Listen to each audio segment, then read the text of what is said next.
Welcome back, everybody. We are the Offside Zone. I'm Richie, your host. We're here with the crew. We have Sam, Toby, Oswald, and Cliff. This will be our 18th episode. We got a good slate of topics for you guys today, so let's jump right into it. The first topic is what is the greatest national team of all time? Oswald, I want to start with you. When we talk about the greatest teams of all times, we always think about the typical teams like your Brazil's 2002 roster, your Germany team 2014, Spain 2010. Uh, you could go on so on and so forth. You can say Italy too. Uh, in my opinion, the greatest squad ever assembled is that Spain 2010. By far the most entertaining football I've ever seen in my entire life. The tiki taka was way advanced in their time. They were way ahead of their time at the time. Nobody could get the ball off of them. You had Xavi, Iniesta in the pivot. Players like David Silva could barely smell the field. Silva, Fabregas, Xabi Alonso, world-class players. They would literally start in any other team around the world around that time, but they could barely sniff the field. Oh, mind you, Santi Cazorla, oh, another baller. Those guys could barely sniff the field. So just that midfield alone is the greatest hands down. I'm not even going back into defense with your Carlos Puyol, Sergio Ramos. The worst player on that roster, maybe we'll say Capdevila, but he was an elite defender though. He was an elite defender. You go to your goalkeepers, you had Casillas, you had Victor Valdez, you had Pepe Reina at their peak. What are we saying? Greatest team. And oh, let's not forget the strikers. David Villa and Fernando Torres. Oh my goodness. Come on. Come on. There's not much more I need to say. Just that team in general. Like they could just beat anybody in any generation. Three trophies back to back, 2 Euros back to back, and the World Cup in between that run. I have nothing more to say. I rest my case. All right, Cliff, what do you think? Yeah, I got to give it to Brazil 2002. The I want to say the two World Cups that they had, 2002, 2006. The only thing is, 2002 they won it. 2006 they lost to France, and you can even argue that France was a better team. You know, is a better team than them. But when you compare the stars, I know Oswald, you were talking about who couldn't be on the field, who couldn't be in the squad. But let's talk about the players that were in the squad. We talking about Ronaldo, Kaká, even though he was young back then, Ronaldinho, Roberto Carlos, like the talent, Galacticos after Galactico after Galactico. I don't think there's a more stacked squad in terms of name brand talent and world class top 20 all time talent than in Brazil. So I got to give it to that team. All right, Sam. Yeah, I'm gonna have to agree with Oswald on this one. Um, Even though that Brazil team was talented, with individual stars and they had cohesion as a team. Um, that Spain team, like the way they played football, kind of revolutionized the way the game is played. Like for that era, it changed like the way people played. Like teams had to set up completely different because of that system. And that system obviously came from Barcelona and then, spilled over to the Spanish national team. And that team, I don't think any other team has won back-to-back Euros with the World Cup in between. Three straight tournaments at the national team level. So I think that team was just the best team we've seen, probably. I think they could probably beat anybody on their day. They had talent and in every position, in every area of the field. Like Oswald mentioned, the strikers, the midfielders, the defenders, the goalkeepers. Yeah, I'm gonna give it to Spain. 2010, that 2008 to 2012 era. I'm gonna give it to Spain. All right, Toby. Yeah, I think dominance is the name of the game, and can't really look any further than that Spain 2010 team. In their prime, they conquered 3 tournaments in a row, just brutalized other teams with the way they moved the ball. You got the dynamic duo of Xavi and Iniesta, and then for some odd reason, David Villa was crazy on the national team. So when you look at how complete that squad was, not even mentioning, the PKs and PKs that was on the bench, the the captain Carlos Puyol and then Sergio Ramos as well. That team was ridiculously stacked throughout those years. It made people look at football and say, how do we play against this team and emulate them?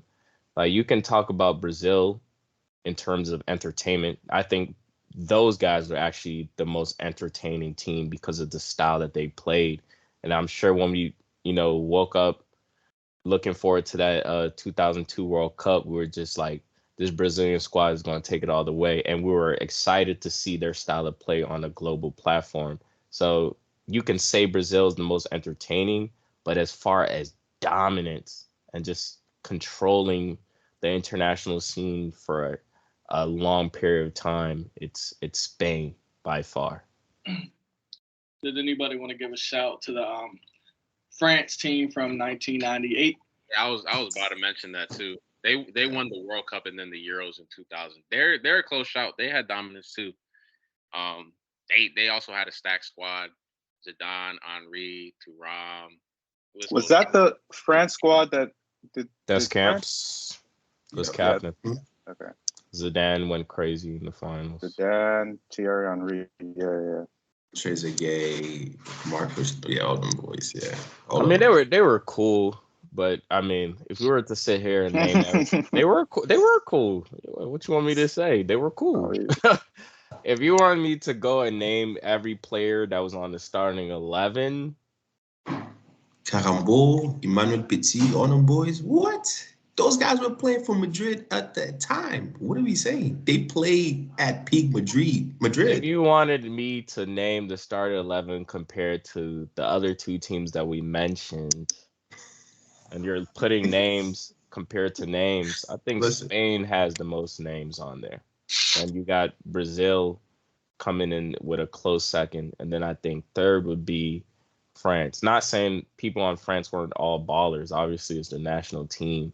But at the end of the day, there's a couple of people on that France team that was starting that wouldn't be household regular names compared to the other two teams.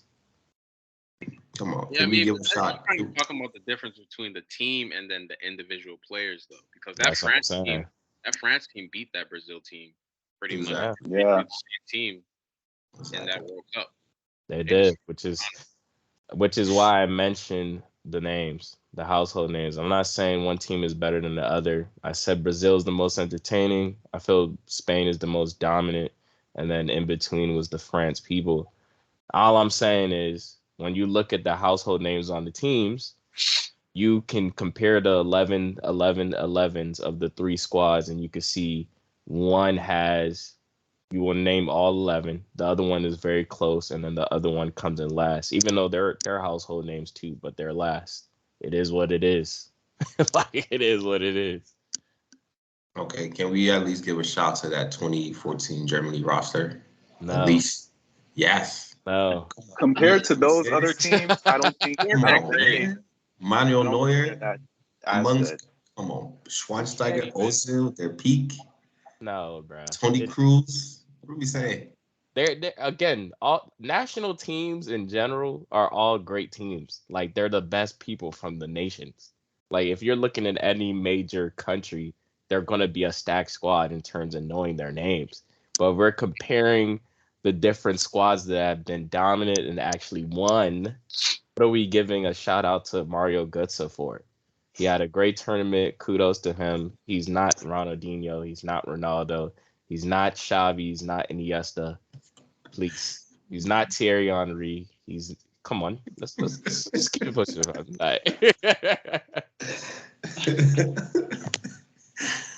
All right.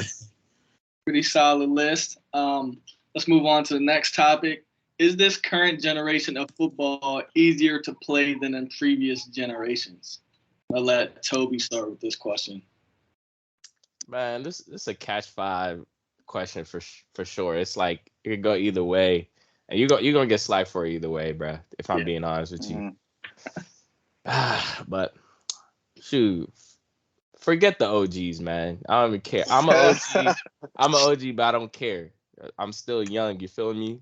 So I'm gonna sit here and say it's harder to play now because the athletic ability in general of everybody has massively increased. Like you hear the same kind of argument when you talk about the NBA, and obviously people are gonna come and say the conditions back then was worse.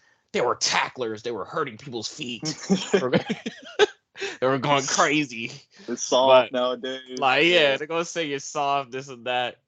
But I mean, I'm gonna just tell you the truth. The people that dominated back then, they were just more athletic than the other people. Yes, they were skilled too, and obviously, football takes a massive amount of skill in the first place. But one of the biggest attributes that they had that separated themselves from the rest of the mailmen that was playing at the time was the fact that they were supremely more athletic than the other people. Now, on average, you got defenders and goalies that are that can honestly say they were more athletic than some of the people that played back then on the field. So I think the level of athleticism has increased, making the pace of the game a lot faster. You have to do things a lot faster. You have to show your skill in moments a lot faster. You have to be quicker. And people in general that are on the field, they're way more skillful compared to the general amount of people that played back then. Not individuals, the general amount of people back then. So the game is just more faster. I think tactics is also looked at more, especially when you look at, technology, film, everything is there for coaches to really analyze the other team, come and prepare. So like the game is even smarter. The game is even harder in that sense. And then on top, you got VAR now. You can't even get away with the tackles like before. So everything in terms of what they called the nitty gritty back then that you would be able to get away with, yeah, they kind of covered it up now, made sure that, everything's being looked at, framed in a different way. And then on top of that, people are just more athletic. So, yeah, this current generation is actually, I would say, harder than the previous generations. All right, Cliff, what do you think? Yeah, Toby said it all for real. When you talk about like household names, I would say back then the generation before had a lot more household names where you can see players that have a legacy. Today I don't think too many players stand above the rest as much as they did back then. But technically speaking, it's just so much technically better. You have goalies passing, using their feet. You have back then we would give players like Roberto Carlos like praise for being able to kick free kicks. When you have like players that like Alexander Arnold now, just it's so and the thing is it's incorporated into every single team now, where you have so many wingers that are just dissecting defenders. And in terms of defenders now, back in the day, a lot of defenders were getting praise. There's Maldini, but there was also a host of defenders that were world class. And now, in today's day, you can't really say that like a defender is really like head over heels above other defenders, and it's not because the art of defending is just lower today's day. It's just because the quality is just so much better, and there's so much more attacking talent. So it's just so much harder to play in today's game. It's crazy. All right, Sam. Yeah, I agree with both of them. Like the game just evolves as time goes on. People are always going to get better at sports, and that's just how it is. People learn from the previous generation, and they incorporate that into what they know and what they grow up learning. And just like Toby and Cliff said, the athleticism of the players in today's generation you have defenders that could just run like the wind, honestly, and attackers that have to be fast enough to be able to beat them. So the athleticism and the skill level, the technical ability of players, the tactics, everything has evolved from the previous generation because we learn from the previous generation and we adapt, we get better, we improve on the things that, you know, things that maybe didn't work in the other generation. So this generation is definitely harder because we've just evolved in sports in general. All right, well, Yeah, I mean, all the guys said it best.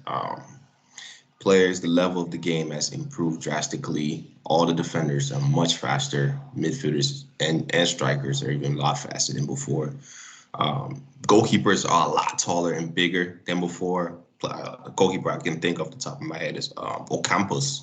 He was 5'7". He was 5'7". That man would never, ever nowadays even smell the pitch. He would have never made a pro.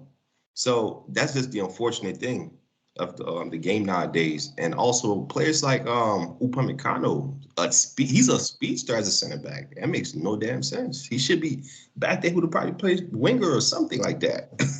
Like just his style of play. He probably could have. He had to pay. He has to pay for it. Literally back then, all you had to do was just kick and run. That's it. You didn't have to be that technical. You got to be able to pass a little bit better to play winger. yeah, he's a good passer. It's just today he I had a don't know about nightmare. that. He just But had a nightmare game today, but he's a I don't know. pacey center back though. Even Saliba, he has a pretty good pace for his size. Really They all good pace. do. a speedster. They all So They all are. Yeah. yeah. and also the restrictions too. Like players can't do certain things like how they used to. Back then, players would halftime there was smoke right in the field and drink. So, Maradona. Yeah. so the coaches could Hype be at halftime, man. Like imagine them telling you that Van Dyke couldn't make it back then. Like, are you crazy? Like you could take John Stones right now. I'm not even trying to size it, but you could take John Stones right now. The way that he has the ability to play on the ball, they would damn near compare that brother to Beckenbauer back then because of how his ability to play on the ball. That's what I'm saying. Like if you put him back then, he would be a world class defender, which is my point. And then you look that's the goat. exactly, and you look at people like a Van Dyke, like he has everything. He has strength, he has the ability to perceive the game, he has technical ability, passing, speed. I really don't understand calmness, and he could actually tackle if he wanted to. So if you take him and you put him, I've seen Van Dyke score free kicks. Like not one, but multiple free kicks like he's Ronald Koeman. That's my point. So you got John Stones in the modern day right now playing center defensive mid, going between center defensive mid, center back, right back, playing 3 positions in one game. That's my point. The adaptation of the game is just totally more elite now in terms of general play. I'm not saying individuals like Beckenbauer weren't crazy. They could probably still play in today's game and be nice. Certain individuals back then were just crazy, generational talents. But in general, they were playing postmen, mailmen that would go home after the 9 to 5 playing soccer, go home to the kids and ask honey, what's you know what I'm saying? What's for dinner? Like eat with the family. But you got these boys today, they eat, sleep, and drink soccer. They go home, they literally go home, they're watching film. They come out, they have a personal trainer, they wake up in the morning, first practice session. Second time in the morning, they eat, cook food, prepare for them, second practice session. Then they have a training session in the gym. The gym is crazy. Then they go back into the lab again and they go to the third practice session. Like, and that's day in, day out. So like the progress of the game as a totality in terms of taking it serious and athleticism and focusing on building the actual players, it's immensely increased. It's way better. And also, let's not forget injury recovery nowadays. Like the technology is insane. Players nowadays can get injured, just a little hamstring, He'll probably be back in the next 4 or 5 days. Back then, they're probably out for 2-3 months. 2-3 months. That Messi would have got clipped back then and never came back to play.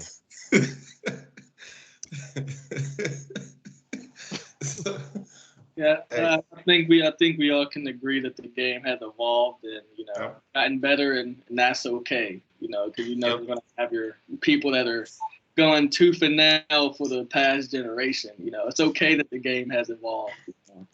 But we're gonna get into the next topic. What is the best version of Cristiano Ronaldo? Ronaldo at Manchester United, Real Madrid, or Juventus? Sam, I'm gonna let you start. That's a tough one to me. Personally, I think start off every version of Ronaldo was great. Obviously, he's an amazing player, one of the greatest players of all time. But for me personally, I think that Ronaldo at Manchester United was the best version of him as an individual player. He was more electrifying. He was more exciting to watch. He was a better dribbler, better free kick taker. That's the player that I wanted to watch if I'm thinking about Ronaldo. During those prime seasons at Manchester United, that Ronaldo was like unplayable at times. When I compare him to Ronaldo at Real Madrid, Ronaldo at Real Madrid was also great, but to me, he was more of an efficient goal scoring machine. Like he was like a machine. He just scored hella goals. He won hella awards, broke records. He was more accomplished and successful at Real Madrid. But as a player, as an exciting talent, as just like a raw, just like player, I gotta take Manchester United Ronaldo over any other version of Ronaldo. The things that he was doing in those years, those prime years at Manchester United were like amazing. Like we don't even classify Ronaldo as one of the greatest dribblers of all time, but at Manchester United, that guy could dribble as good as anybody I've ever seen. Like, period, hands down. So in terms of talent, excitement, electrifying ability, I'm taking Manchester United Ronaldo. But like, obviously, people are gonna say he won the Ballon d'Ors, he won the Champions Leagues, and all that. He scored more goals. Efficiency, successfulness, accomplishments, Real Madrid. But talent, electrifying ability, excitement, I'm taking Ronaldo at Manchester United. All right, Cliff, you? Yeah, I understand where you're coming from, Sam. Like, the Ronaldo at Manchester United was what made people fall in love with Ronaldo. What gave people the image, the stance before the free kick, the Ronaldo chop, everything. That's what made people like understand who Ronaldo was.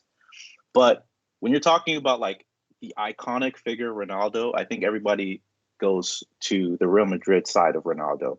Not because that's like his most skillful time, but because that's what Ronaldo meant. What Ronaldo's career has become was scoring goals, being Mr. Champions League, winning the Ballon d'Ors that he won, and winning the titles that he won. And all of that was accomplished, well, most of that was accomplished at Real Madrid. So I got to give it to Real Madrid Ronaldo. And I think he became a big game player at Real Madrid as well. I think at Manchester United, he was that guy, but he was a little bit, not overshadowed, but kind of sharing the spotlight with Rooney and players like that. So I think Real Madrid was where he like solidified himself as that guy, that big game player. So I got to give it to Real Madrid Ronaldo. All right, Oswald, what do you think? Yeah, I'm gonna have to agree with Cliff. I just think that first 3 season Ronaldo at Real Madrid, oh my goodness, he was as exciting as he was at Man U. It's just that it was at a bigger platform. He was playing around way more superstars. It's Real Madrid, bro. That's a superstar club. So if you can stand out above all players, like you have Xabi Alonso, you have your Benzema, players that are world class. That's the standard. Man, they had some average players there. Come on, you had Ji Sung Park. He would never smell Hey, good. yo, don't talk bad about He Too would Son not. Park. He was a Why baller. He He does was was a not a why bad does baller. this player. Mark such a He was a strange like this? baller. He was a Listen, baller. but you had players. What's that guy name again? I forgot his name. The center back. But they were average players though. They not Vidic, not Vidic. Ferdinand? Not an average player. Average I player. forgot his name, but he was from Ireland. But he was center mid, center back as well. O- Average players. Start with F. O'Shea. Who? O'Shea. Yeah, O'Shea. Yeah, him. They Those guys would not had smell good. Johnny Evans and that. Come Like, on. come on, bro. Those are Yeah. see, if we're talking just stardom, I'll say at least maybe 10% or 15% max would probably play for Real Madrid, that Man U roster at the time. And Ronaldo stood out above all of them. He was that guy there because he could have done whatever, but he still did the same thing at Real. And he stood out above all the other superstars at Real. So in terms of numbers, he improved his numbers at Madrid drastically. In terms of efficiency, he did that as well. Also, even being a better teammate in terms of assists, he also did that as well. So I'm gonna have to give it to that Real Madrid Ronaldo. I'm sorry, but Ronaldo was his best version in Madrid. All right, Toby. Yeah, man. I love that we added this question here because I brought this topic up before, and certain people actually, not everybody, certain people made me sound crazy when I was saying that the best version of Ronaldo was the one from Real Madrid. Now I get where Sam is coming from. With the guy was electrifying. He was dribbler. He was free kicks. He was this and this. But I like to use the analogy or the comparison of a Michael Jordan or a basketball player, but we'll take Michael Jordan, right? When Michael Jordan came into the league, he was electrifying. He was exciting. He was this guy that was going to put the league on his back because he was turning into this phenomenon of Air Jordan. He showed that he can dunk. He was doing dunk contests. He was just doing whatever on the court, just flashier, a better looking player in terms of just watching, right? And I could relate that to Ronaldo because Ronaldo burst on the scene. That's exactly what he was. He was a showman. He was showing he could do this, this, and that.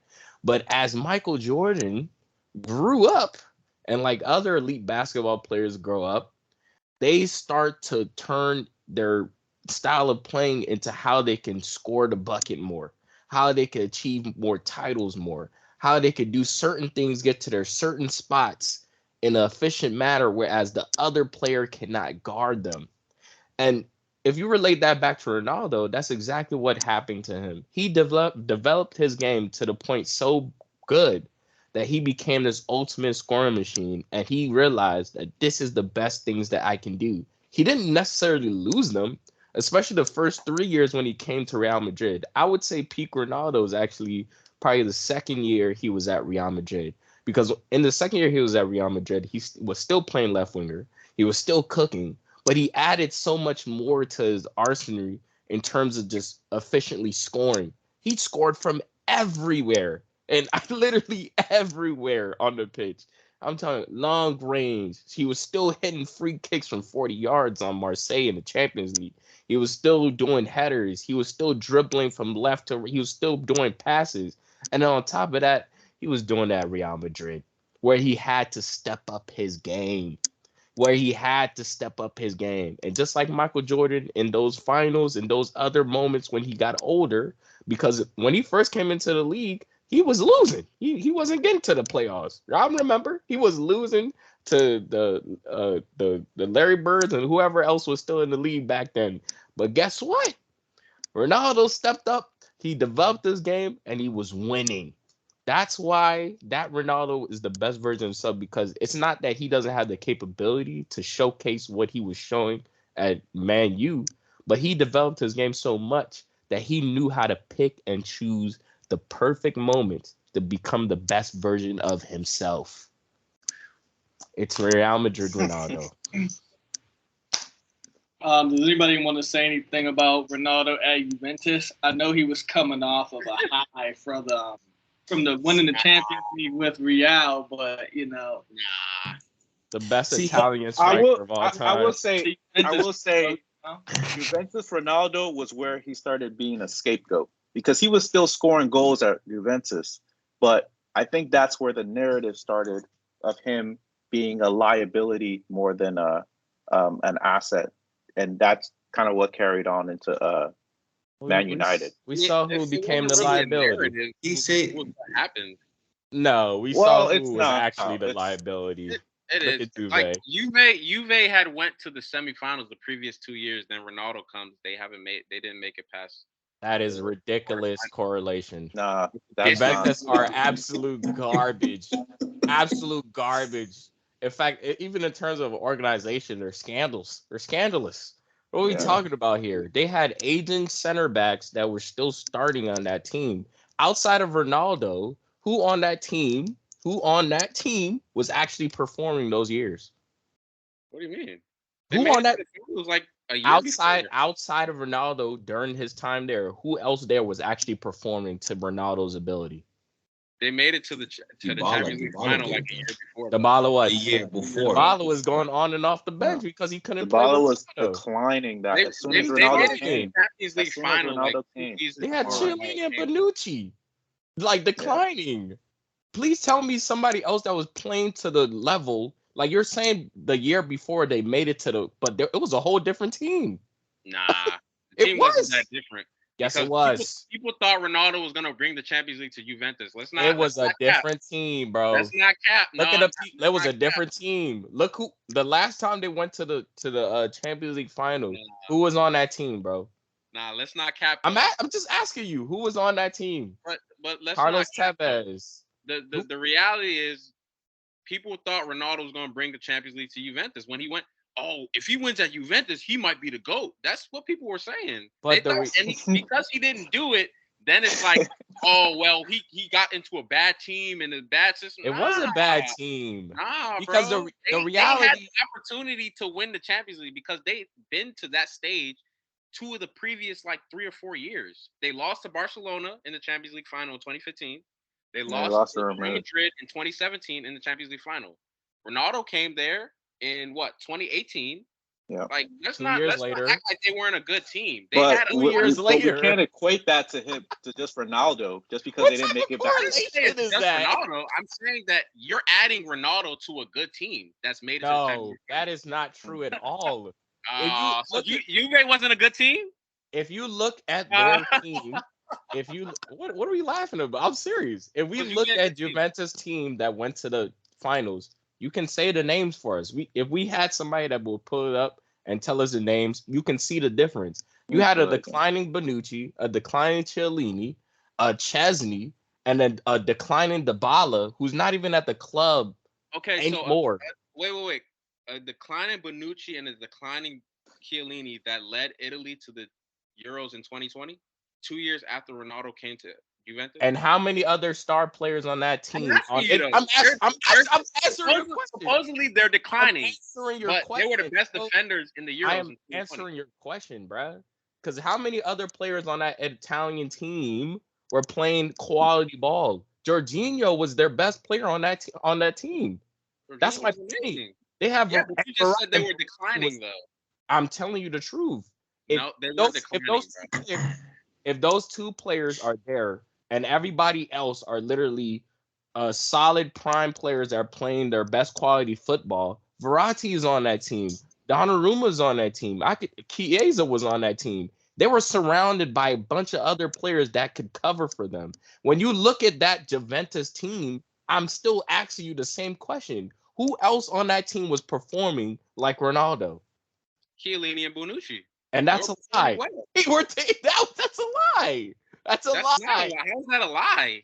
You just said that they were declining when they were the best center backs in the Euros in 2020, 2 years later. They were the best center backs there. Exactly. They had a decent squad. They had a decent squad. It wasn't anything crazy though. They had a decent squad. They were declining. There's a difference between declining and they had a good season. They had a decent. They weren't. They were the best center backs there at the Euros. Out of all the center backs that were on that in the Euros tournament, they were the best center backs there in the world at that Chiellini that was year. the best center back at the Euros. Okay. Why they ain't make it to the FIFA Pro 11 then? What? Why didn't they get ranked? They were the best center backs that year. Why didn't they get ranked? So Chiellini wasn't one of the best center. Bro, what? He had a great look at that. He had a great performance. He had a couple great performances. Okay, Let me finish. Euros? He had a great performances at a tournament. How many game tournament? We're comparing 2 seasons at Juventus. I didn't say he didn't have good games at Juventus. Everybody has a good game or two, but I'm saying consistently, like Ronaldo. How many goals did Ronaldo score that year? Consistently, how many people on that team were playing as good as Ronaldo? And the answer is nobody else. That's my point. And even Chiellini that you're comparing, bro, are those the guys that scoring the goals? They don't need. They got Ronaldo for that. Are those the guys to score the goals, right? You're talking about Chiellini. If in fact, go back and look at Chiellini, how many games he played in those years that Ronaldo was there. Them two was actually very much injury prone. I don't even know what we're like. Yeah, what? And the crazy thing about it is the next person that you're saying after Ronaldo is literally a defender. It's a defender. That goes to show they got Ronaldo. Okay. Okay, bro. The correlation is crazy. You're comparing their Champions Final League teams, finals teams that literally, if you look at the attacking people that were there and the midfielders out there, it's a completely different team compared to the teams that Ronaldo was playing on. And Ronaldo was still performing. The next person you can name that was consistently putting in performances to you, which I don't believe, is Chiellini and Bonucci. Defenders. Okay. All right. That's enough to win you the Champions League final. That's evidently to you, that's enough to win you the Champions League final. Because the Italian teams compared it to you weren't stacked with a bunch of other players that literally outperformed those two as well. Is he not Mr. Champions League though? Like, look at that. That's my point. Mr. Champions League did his part. The rest of the team was not good enough. Okay, all I'm saying is that when Ronaldo got to Juventus, people thought that Juventus could win the Champions League. Let's not try to change the narrative that the fact that he didn't win, that they weren't good enough. Nah, we thought they were good enough. People thought he was good. You said they were good enough to win the Champions League. Ooh, well, see, here we go. I need factual facts. I need a recording that said, hey, this guy said they're going to win this year's Champions League final. I mean, I remember you saying it. But here we go. He say, she say. I ain't going to hold you, bro. All I'm telling you is the reality of it. Even if some people, of course, you got Ronaldo coming to Juventus, you going to think he going to get some cracking in the Champions, which he actually did his best part to do. If you look at the game-winning goals that he scored for Juve in the Champions League final, he was dragging them bums on his back. Because the truth of the matter is, the reality is, the rest of the team was not performing on his level. And then when you compare the fact that the best 2 other players you can name on the team, if you look at their injury record during the time Ronaldo was there, it's not good. And then on top of that, you're naming defenders. Okay. Who else helped Ronaldo? They had other players. All right, bro. Like what? Thank you. Who else helped Ronaldo, bro? Huh? Who else was scoring goals? You don't need to. The next goal scorer after Ronaldo was Mandzukic. Ronaldo had 21 goals in the Serie A. Mandzukic had 9. Exactly. The next after that was Moise Kean with 6, and then Dybala with 5. Dybala with 5. Decline master. So, the guy can't even play 30 games in a season, bruh. I mean, they had players. They had Douglas Costa, but he was barely playing. They had Cuadrado. Where's Douglas Costa today? That brother's playing in the backyard in Brazil. They had Matuidi. They had Khedira, Pjanic. Tweety was good though. Tweety wasn't good. Nah, Emery- Tweety this wasn't. is after Everybody on Juventus was not good. They were. When did Matuidi retire, bro? Juventus had a bad team. Ronaldo was doing it. Yeah, that's. But Juventus had just to Toby's kind of point, like Juventus had a lot of players that were coming off of highs at other clubs. Because Douglas Costa, I'm pretty sure he came from Bayern. And Kadira came from Real. Yeah. Players that literally were declining. Kadira was already there though. Kadira Matuidi was already there too. Emery Chan. He's comparing that to Carlos Tevez, Pirlo, and a Pogba. Oh my God, bruh. Please, bruh. Like I'm saying that people thought that Juve was good enough to win the Champions League, and of course they're fans, but I'm telling you the reality of the situation. One of those that thought they were good enough. No, I was not. No, Yeah, I was not. You were. Please. When you catch me at 4K, let me know. It's okay. Like, what are we lying for, bro? It's okay. All right, let's move on. We're gonna move on to our, What? we're gonna move on to our last topic of tonight.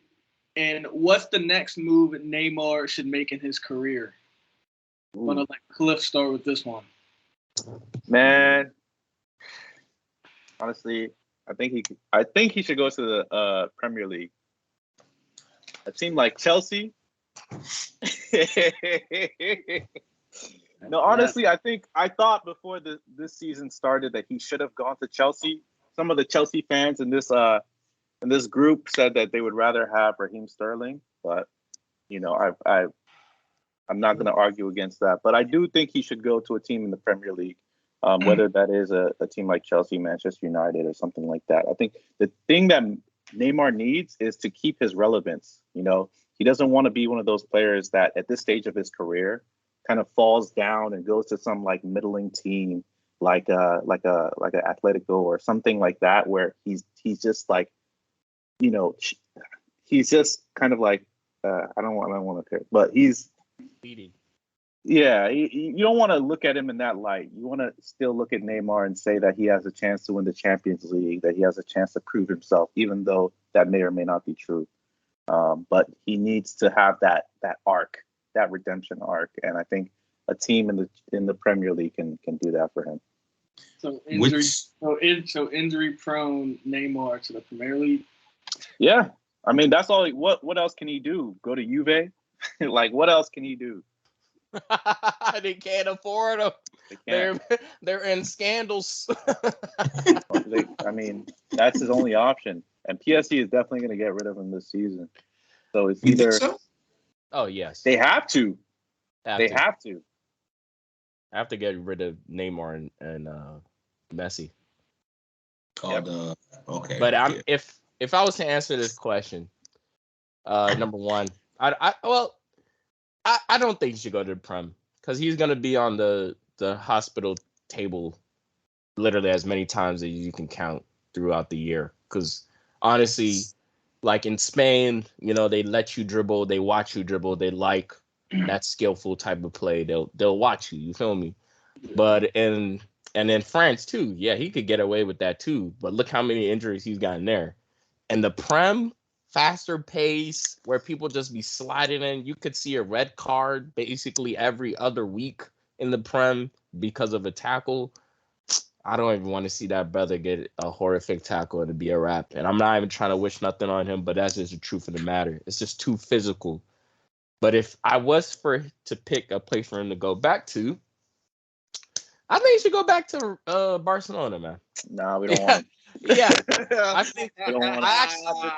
I actually think for him, I'm not saying he made the wrong decision going to PSG in the first place, because I think that was a valuable opportunity for him to become somebody on his own. Like every other little bird, chickie, they have to flee the nest and become something of their own. And I think that's what Neymar tried to accomplish. It didn't work out, and that happens. But the reality of it, like Cliff said, he needs to keep his relevance, because when you look at fleeting careers, injuries that he's gotten, it's not good. And the best place you can do it is where home was at before you made the move. If he goes back to the Barcelona spotlight, he gets the spotlight from coming a reunion. The redemption story is there. Messi might even come and join him. It's really all set up for him, and he can play there for the next 3 years as their number 10 in front of Gavi and Pedri. And honestly, they could have a ball in Spain. He could literally go there and become that guy that Barcelona really wanted him to be. And I think at the end of the day, that would help Barcelona get market sales. And at the end of the day, that's another seriously talented person on their squad that everybody else can learn from. So, yeah, the Barcelona reunion would be ideal for Neymar. But anywhere outside of PSG, shoot, out anywhere, honestly. Yeah, to pretty much Toby's point, I don't see him thriving in the Premier League if he was to go, because they're not going to let him get away with his style of play at all. It's not going to work. I don't see where he would benefit any team with that style of play. Honestly, with his style of play, honestly. Look at Anthony. I mean, Anthony, he sometimes he does what he does, but you see the crowd when he starts doing samba, da da da, you understand? He's doing spinneroonie, like he's Booker T. The crowd gets on him and says, "Bro, pass the ball, bro. We're not here for this, bro. We want to see a goal." Yeah, it's still the Premier League. Neymar actually dribbles with a purpose, though. He's not Neymar is more direct than that. I'm not saying he's not. I'm literally just saying when it comes to Neymar's style, outside of the directness, there is showboating in his game. That is true. Yeah. Half of it is showboating. And I'm saying in the Prem, it's either the fans are going to get on you if you're not doing it efficiently where you're affecting the game, or the coach is going to literally say, "Bro, pass the ball." Look at João Felix. Look at, bro, all these players that come in with flair to a certain degree. They have to suppress their flair and actually play efficiently. João Felix is doing that and more. Felix has been good. Felix has been good. I didn't say he hasn't been good. I'm the flair compared to what he was doing in Spain. I mean, but even still, even if he does do it, defenders aren't letting him get away with that shit without an injury. Mm-hmm. That's the. He's not. But it's still Neymar, though. It's still Neymar. He's still one of the most talented players in the league in the world. We're not taking that away from him at all. But we're just saying his history with injuries and him doing that. The defenders of the Premier League aren't letting him get away with that. I would say ideally, Neymar to Barcelona would be the most ideal, but we don't want him back at this point. He made his choice. Too little, too late, man. That's a lie, bro. He left Barcelona, and we don't need him back anymore. You see the Barca stadium chanting for Messi to come back. Nobody's calling for Neymar to come back. If Fabrizio comes and say Barcelona are seriously interested in signing Neymar Jr. back, here we go. This brother right here is going to post it first. I wouldn't want him to come back. We got him. I want Messi to come back to Barcelona. But I would say the best place for Neymar to go, I actually think he could flourish at Man City. And I understand what y'all saying. I understand what y'all saying about the Premier League being way more physical and, just a player like Neymar that does all the tricks and flicks would maybe struggle in the Premier League. But I think the amount of time that Man City keeps the ball would keep Neymar from those problems that he might run into. The other team is barely going to have a chance to get the ball off. Man City has the ball damn near the whole game. So, I don't think it would be a problem for him to fit into a team like Man City that keeps the ball the whole game because they would always have the ball. I think he could flourish in that system, actually. But if he went somewhere else where he would have to be a little bit more individualistic, like a Chelsea that doesn't really have a system, they rely on individual brilliance sometimes, he would get destroyed. I think. But a team like Man City that keeps the ball, he's not really going to get any tackles because they're going to have the ball the whole time. They're just going to keep the ball. They're going to play keep it with the defenders. I agree with Sam. You think Pep is gonna let that man into the squad. Yeah, That's that's the what I was thing. gonna That's say. why I I didn't think say that's the Man thing. City. That's why I I didn't think say Pep City. is moving away from that type of style, bro. Because when you see today, like obviously he loves his flair players and stuff like that, but he got rid of Sane because he wasn't working back. Mahrez today doesn't play, and throughout the last 2 On and seasons, off.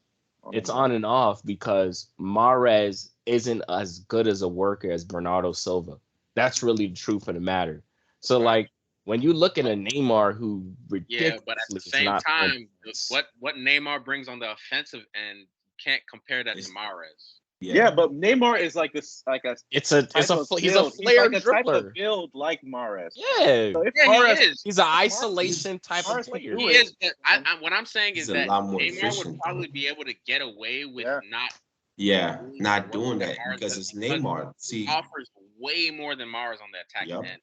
What we're saying is that Creativity. it changes the system. You feel me? It course. changes the system too dramatically for Pep, which is my point. Uh, That's literally I the don't know. reason why Mahrez doesn't play like that. And you're making it seem like Mahrez doesn't dribble past play. We're not saying it's the He's not same Neymar. efficiency.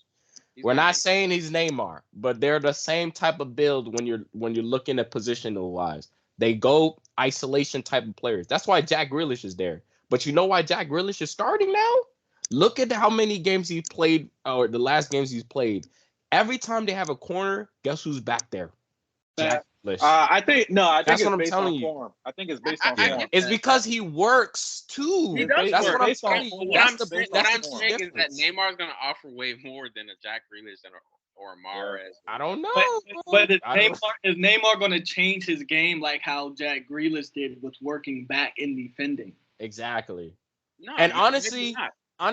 in Pep's system, Neymar might not even be required, or Pep might not even want him to do the things that he does at PSG, which is what I'm saying. He might have more to offer, but will he even be given the platform to do that? Because his is strictly isolation play. When I'm talking about ball holding, it's like a Vinicius type of style. So, like, for him, for Jack Grealish in that system, they want him to do ISO, cook the guy, make openings, let the guy do the runs off of him, make openings for the other guy, and then pass it off. Even Let's to not that, forget though. Let's not forget Neymar can play attacking like a second striker or an attacking mid.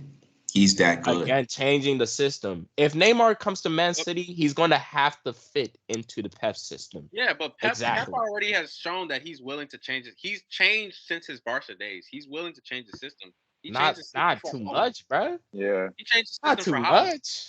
Come on He now. changed the system for Haaland. Not really. Yeah, he did because it's Yeah, Holland.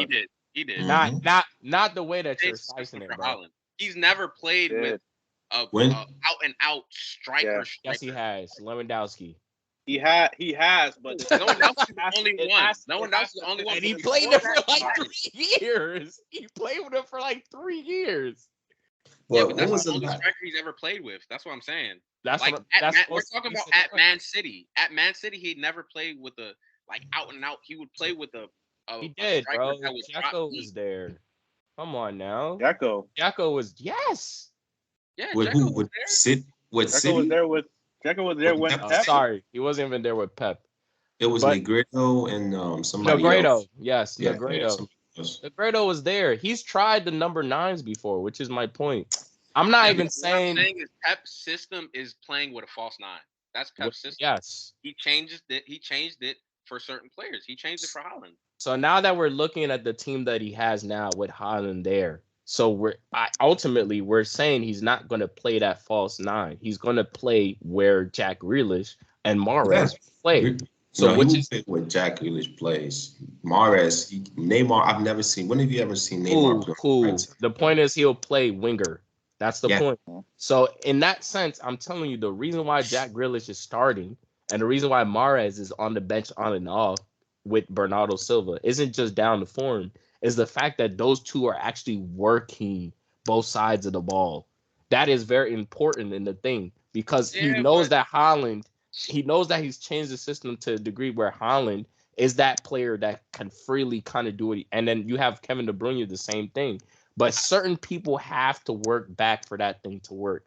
And if I think Neymar Mahrez- and Haaland are together, I think a it's more different of a system. No, foreign Haaland thing tracks with back Pep, though. Haaland because tracks back. Bernardo Silva just got back into the lineup pretty much. Yeah. Bernardo Silva was on the bench for the last 2 Yeah. months. He just got back into the lineup. Yeah, it's It's, on and it's off. on and off. It's based It's on on and form. off. I think It's it's on and based off. more on form because It's Bernardo. on and And off. there was a we stretch. saw There was a Bernardo stretch where Silva had a Mahrez problem. was starting like every game. There was a stretch Yeah. Mahrez was that guy, but he I kind of agree, fell but off. And it's someone on and else came. off. It's on and off because Jack Grealish wasn't starting. Yeah. Yeah, for a Okay. while. The whole of last season, he barely on great played. It's on and off. But I'm telling you the reason why Mahrez didn't start today. I'm not saying they're not games where Neymar won't play, but I'm telling you the reason why Mahrez didn't start today. And that's because those two actually work back on both sides of the ball. When you have a Haaland who's strictly there to score the goals, and even though he tracks back to a certain degree, it's not the same as if you would have had a De Bruyne playing the false nine. If De Bruyne is playing the false nine, he's still playing both sides of the ball efficiently. Compared to Haaland, that actually does it sometimes, whatever the case may be. At the end of the day, those wingers have to track back as if they're literally left wing backs, right wing backs, whatever. And that's why Bernardo Silva was there today. So Well, Neymar can't do that. Yeah.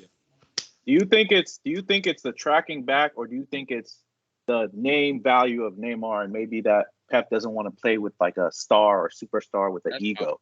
That's what it is.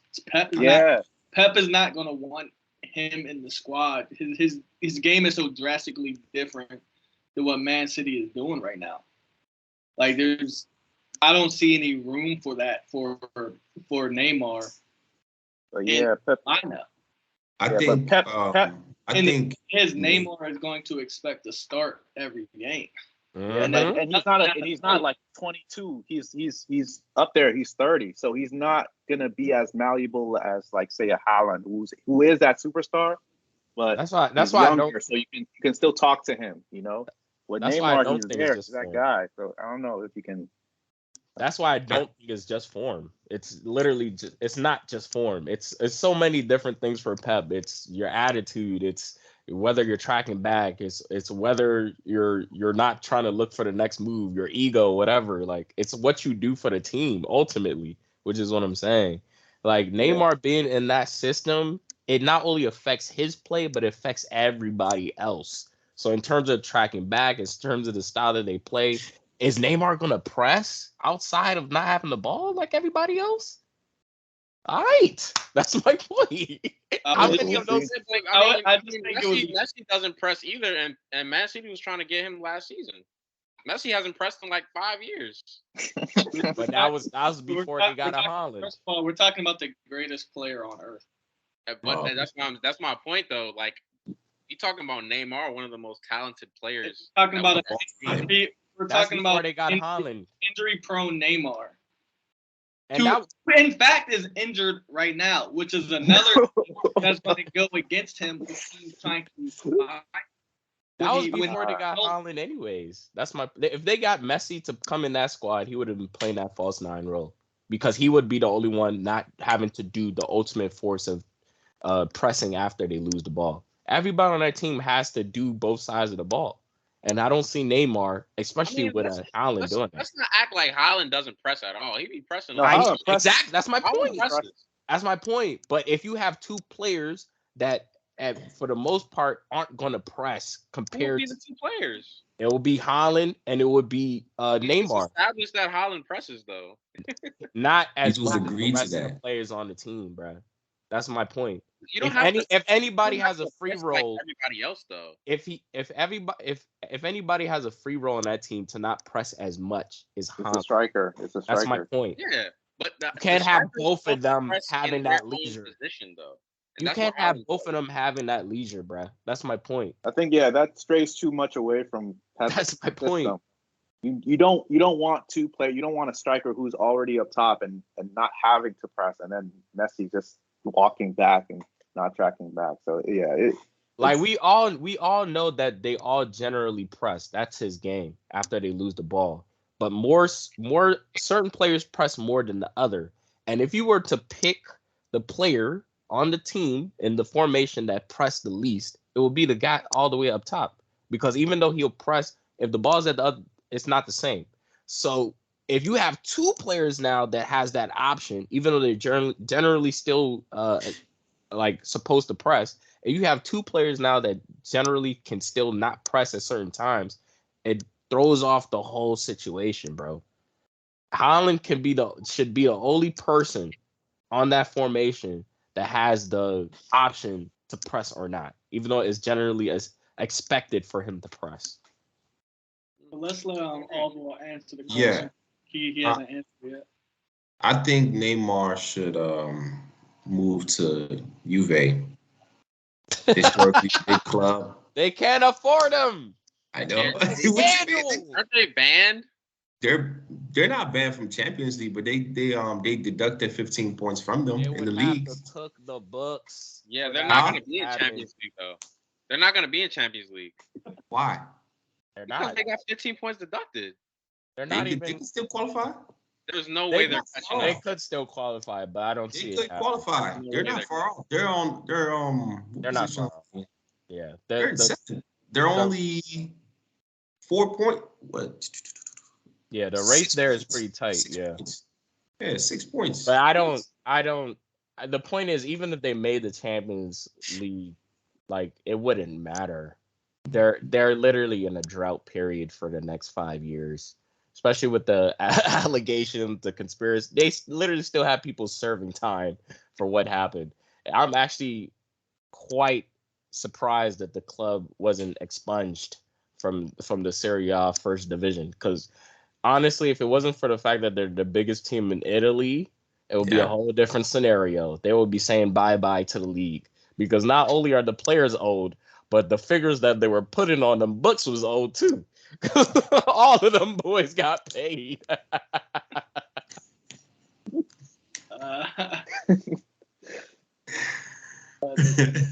Yeah, I mean, just as far as this topic goes, the thing that's going to be working against Neymar is the fact that he is injured and he just had season-ending surgery.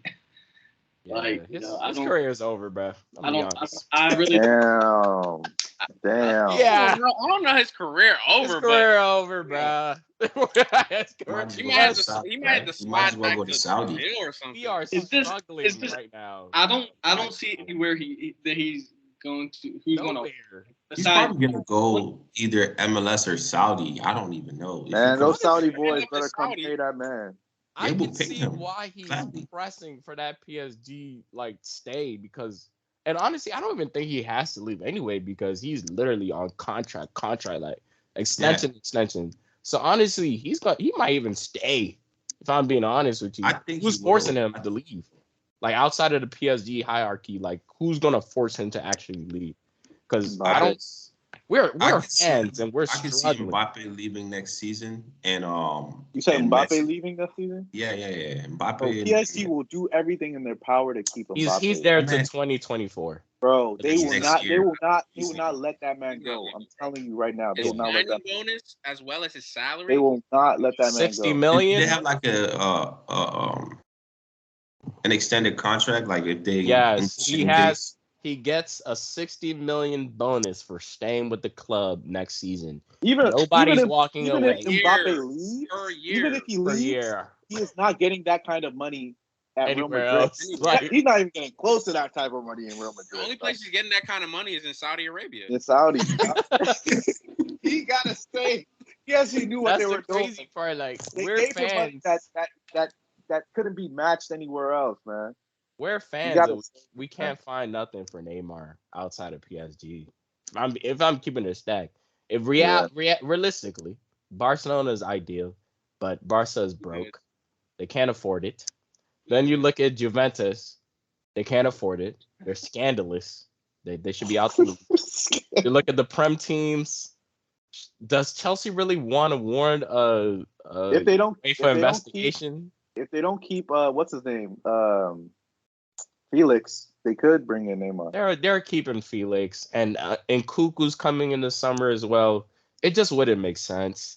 You look at Man U, absolutely not. Chelsea, they wouldn't do that. Been spending Neymar, man. One more signing for Chelsea, and they're gonna be the next to get investigated. Oh, they already are. And if they try to sign Neymar, That's it. astronomical fees. Yeah, we got him. I think Chelsea actually has to sell a certain amount of players in order to sign somebody anyway. Like if they can make João Felix's permanent, but anybody outside of that, yeah, they're gonna be out of there. So for Neymar, potentially anywhere else, it's a dub. His career might be coming to an end. He might try to follow Messi back to Barcelona though. Nah. That's the only thing I can say. That's the only thing I see him He doing. might try to follow Messi back. He likes. And Barca be cooking the books, so that's possible. I don't know where they're getting the money from, but it's possible. You get the money from sponsors, To brother. sign multi-millionaire contracts, like they wasn't just broke 2 I months believe ago. Offsides owns the one sponsoring them. Yeah. Any figurative explanation that they could give to say that they're cooking the books. Oh, illegal work there, man. It's crazy. Yeah, it's called business. It's called illegitimate business. Illegal. It's called business, man. Arsenal should learn some business sometime. Yeah. Yeah, we make positive revenue every single year. So who does that affect? Not us, obviously. Are you You seeing guys the are money? under investigation. Nah, bro, I don't get it. Every How do you single- brag about your club saving money, bro? Bro, I'm not bragging about Right. saving money. I'm bragging about doing it the right way. Y'all literally are under investigation every year. And it's the same. The It's president is honest. a crook, by the way. They're all crooks. But at least say this that. guy makes the club not look like crooks. Y'all look like crooks. And it's just the same sentiments with Juventus. Y'all just a very big name. If y'all were regular teams like a Everton or whatever you want to call it, y'all would be out the division, Brody. If y'all were like a Rayo Vallecano or whatever clubs that they be calling down there, y'all brothers will be out of there. But because Barca is literally La Liga, Real Madrid and Barca are La Liga, they're gonna do whatever they need to do to keep y'all afloat, bro. It's as simple as that. It's called business, brother. It's called leverage. Yeah, I think that's going to do it for us today, though. Any last-minute comments or remarks from you guys? Nothing. All right, cool. So, of course, I want to give many thanks to our viewers and the crew for their input today. Please drop us a follow on TikTok, Instagram, and Twitter under the name The Offside Zone. Please like and subscribe if you haven't already. And in the comments, please let us know what you guys think Neymar's next move should be. As always, everyone, please stay safe, stay blessed, and see you guys in the next video.